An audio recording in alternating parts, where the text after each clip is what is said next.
নমস্কার বন্ধুরা, welcome to my channel মাঠে ময়দানে অফিসিয়াল। বন্ধুরা, এই ভিডিওতে আমি ইস্ট বেঙ্গল, মোহনবাগান ও ইন্ডিয়ান ফুটবল নিয়ে কিছু আলোচনা করব।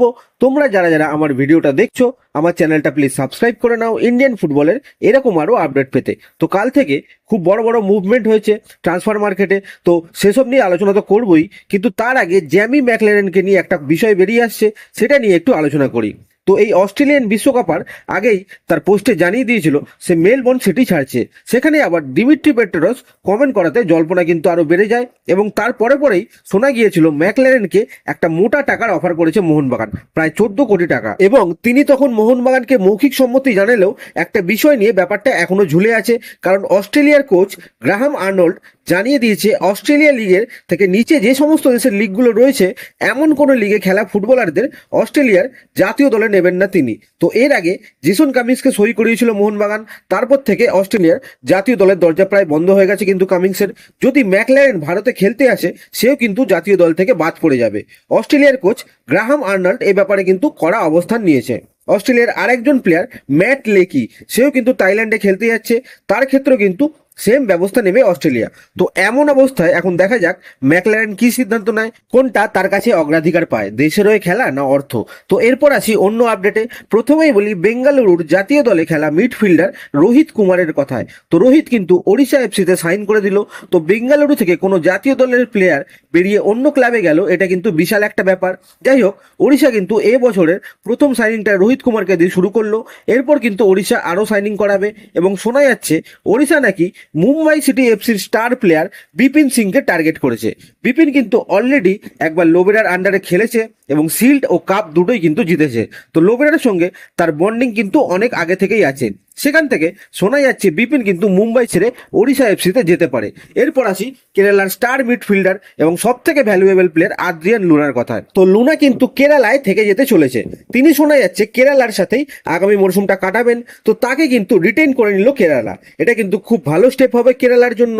এরপর আসি চেন্নাই এফসির কথায়। তো শোনা যাচ্ছে চেন্নাই নাকি 28 বছরের তাজিকিস্তান স্ট্রাইকার কোমরন তুরসনভকে সাইন করাতে চলেছে। তো এই প্লেয়ারটা কিন্তু গোকুলামের হয়ে আই লিগে খেলেছে। তো জর্ডন মারের রিপ্লেসমেন্ট হিসাবে কিন্তু শোনা যাচ্ছে সাইন করাচ্ছে এই তুরসনভকে। এরপর বলি মুম্বাই সিটি এফসির কোচ পিটার ক্র্যাটকির কথা। তো মুম্বাই কিন্তু আগামী 25-26 মরশুম অবধি তাদের কোচ পিটার ক্র্যাটকির সাথে কন্ট্রাক্ট বাড়িয়ে নিল, এবং যতদূর শোনা যাচ্ছে টিরিও কিন্তু ক্লাব ছাড়ছেন না। প্রথমে যে খবরটা বেরিয়েছিল টিরি বেঙ্গালুরু সাইন করে দিয়েছে, সেটা কিন্তু ঠিক নয়। মার্কাস নিজে জানিয়েছে টিরি সম্ভবত মুম্বাইতেই রিটেন করছে, এবং গোয়ার ডিফেন্ডার সন্দেশ ঝিঙ্গান, যিনি গত মরশুমে চোটের জন্য বেশিরভাগ ম্যাচই খেলতে পারেননি, সেও কিন্তু গোয়াতেই রিটেন করবে আগামী মরশুমে। এছাড়া যা খবর শোনা যাচ্ছে মুম্বাই কিন্তু দুজন ফরেনারকেই রিটেন করাবে, একজন হচ্ছে টিরি এবং অপরজন হচ্ছে টাচ মিডফিল্ডার ইয়োয়েল ভ্যান নিফ। তো এই ওয়েল ভ্যান নিফকে কিন্তু পরের মরশুমের জন্য রিটেন করাবে মুম্বাই সিটি এফসি। এরপর আসি ইস্ট বেঙ্গলের ব্রেকিং নিউজ আপুইয়ার কথায়। তো কালকেই আপুইয়াকে নিয়ে নিউজটা করিনি, কারণ একটু ব্যাক চেক, একটু ভেরিফাইড সোর্স থেকে জানতে চেয়েছিলাম।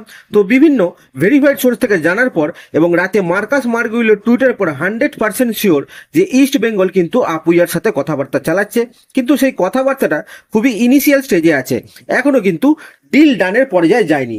এখানে বলে রাখি আপুইয়ার মার্কেট ভ্যালু 2,60,00,000 টাকা, এবং তার জন্য ট্রান্সফার ফি দিতে হবে প্রায় 3 কোটি টাকা। তো প্রায় 6 কোটি টাকার কিন্তু একটা ডিল ফেস করতে হবে ইস্ট বেঙ্গলকে। এখানে আশা করাই যায় ইস্ট বেঙ্গল কিন্তু সেই সমস্ত অঙ্কের ফিগার জেনেই কথাবার্তা এগাচ্ছে। ইস্ট বেঙ্গলের যে বোর্ড মিটিংটা হয়েছিল ইমামি কর্তা আর ইস্ট বেঙ্গল অফিসিয়ালদের মধ্যে, সেখানে কিন্তু এই ডিসিশনটা হয় যে দুটো উইং ব্যাক, একজন মিডফিল্ডার এবং একজন ডিফেন্ডারকে তারা ট্রান্সফার ফি দিয়ে নেবে। তারপরেই ইস্ট বেঙ্গলের সঙ্গে এই মিডফিল্ডারের লিঙ্ক আপ। তো এতে আশ্চর্য হবার কিছুই নেই, ইস্ট বেঙ্গল কিন্তু আরও এরকম ভালো ভালো প্লেয়ার ফলো আপ করবে। তো আপুইয়ার কন্ট্রাক্ট শেষ হচ্ছে 31 মে 2026। তো আরও 2 বছরে তার চুক্তি বাকি আছে।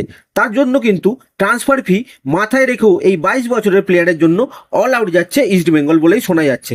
এখানে বলে রাখি ইস্ট বেঙ্গলের কোচ কার্লেস কোয়াদ্রাত এবং আপুইয়া দুজনেরই সেম এজেন্সির দ্বারা দুজনে ম্যানেজ হয়। সেই এজেন্সিটার নাম হচ্ছে টিআরপি স্পোর্টস। তো তার এজেন্ট কিন্তু এই ডিলটা হওয়ার পেছনে একটা মুখ্য ভূমিকা পালন করছে। এই সাইনটা যদি হয়ে যায় তাহলে কিন্তু এ বছরের সেরা সাইনিং হবে এবং একটা হিস্টোরিক সাইনিংও হবে।